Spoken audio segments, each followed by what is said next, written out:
Hello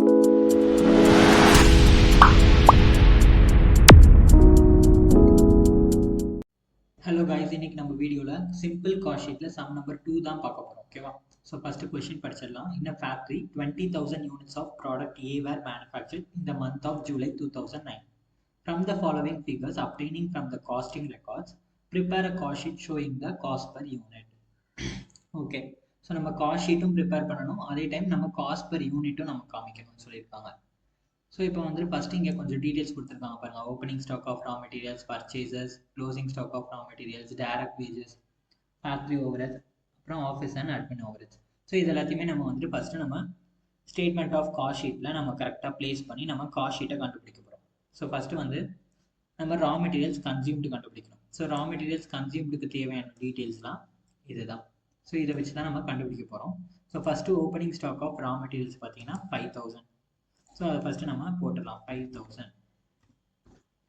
தென் இது கூட வந்து நம்ம என்ன பண்ணணும், பர்ச்சேசஸை ஆட் பண்ணணும். பர்ச்சேசஸ் எவ்வளோ கொடுத்துருக்காங்க, 55,000 கொடுத்துருக்காங்க. So 55,000 purchases.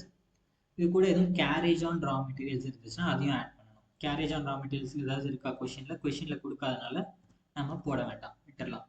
அடுத்தது closing stock of raw materials. Closing stock of raw materials கொடுத்துருக்காங்களா? எஸ், 10,000.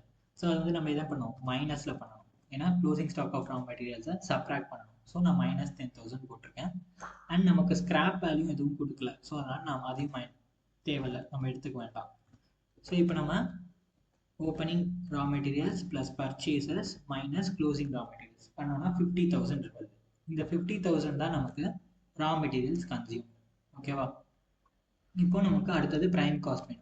ப்ரைம் காஸ்ட்டுக்கு நம்ம டைரக்ட் எக்ஸ்பென்சஸ் எல்லாத்தையுமே ஆட் பண்ணணும்.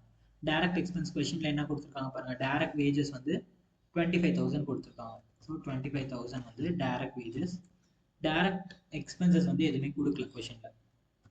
ஸோ 25,000 தான் நம்மளோட டோட்டல் டைரக்ட் எக்ஸ்பென்சஸ். இந்த டோட்டல் டைரக்ட் எக்ஸ்பென்சஸை வந்து நம்ம ரா மெட்டீரியல்ஸ் கன்சியூம்டு கூட ஆட் பண்ணோம்னா நமக்கு ப்ரைம் காஸ்ட் வந்துடும் 50,000 ப்ளஸ் 25,000.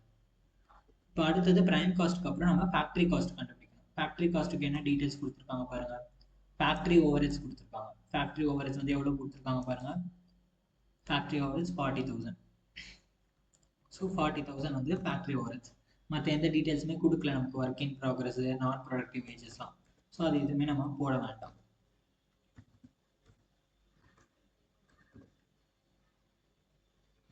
ஸோ இப்போது ஃபேக்ட்ரி எக்ஸ்பென்சஸ் டோட்டலாக பார்த்தோன்னா 40,000 மட்டும்தான். ஸோ இப்போ இந்த ஃபேக்ட்ரி எக்ஸ்பென்சஸ் கூட இந்த ப்ரைம் காஸ்ட்டை ஆட் பண்ணோம்னா நமக்கு ஃபேக்ட்ரி காஸ்ட் வந்துடும் 1,15,000. அடுத்தது நமக்கு காஸ்ட் ஆஃப் ப்ரொடக்ஷன் கண்டுபிடிக்கணும். காஸ்ட் ஆஃப் ப்ரொடக்ஷனுக்கு பார்த்தீங்கன்னா அட்மின் ஓவர்ஹெட்ஸ், அதாவது இந்த ஆஃபீஸ் அண்ட் அட்மின் ஓவர்ஹெட்ஸ் இருக்கு இல்லையா, இதை நம்ம ஆட் பண்ணோம்னா நமக்கு காஸ்ட் ஆஃப் ப்ரொடக்ஷன் கிடைச்சிடும். அட்மின் ஓவர்ஹெட்ஸ் எவ்வளோன்னு பாருங்கள், 20,000. ஸோ ஃபேக்ட்ரி காஸ்ட்டோட இந்த அட்மின் எக்ஸ்பென்சஸ் ஆட் பண்ணோம்னா நமக்கு 1,35,000 வரும். ஸோ இந்த 1,35,000 தான் நமக்கு காஸ்ட் ஆஃப் ப்ரொடக்ஷன். ஓகேவா? ஸோ கொஷினில் இதுக்கப்புறம் வேறு எந்த டீட்டெயில்ஸுமே கொடுக்கல. ஸோ அதனால் நம்ம சம்மை வந்துட்டு இதோட ஸ்டாப் பண்ணிடுவோம். ஓகேவா? ஸோ அடுத்தது மெயினாக ஒன்று கேட்டிருக்காங்க, என்னென்னா காஸ்ட் பர் யூனிட் கண்டுபிடிக்கணும்னு சொல்லியிருக்காங்க. ஸோ காஸ்ட் பர் யூனிட், இந்த காஸ்ட் ஆஃப் ப்ரொடக்ஷனோட காஸ்ட் பர் யூனிட் நம்ம கண்டுபிடிக்கணும்.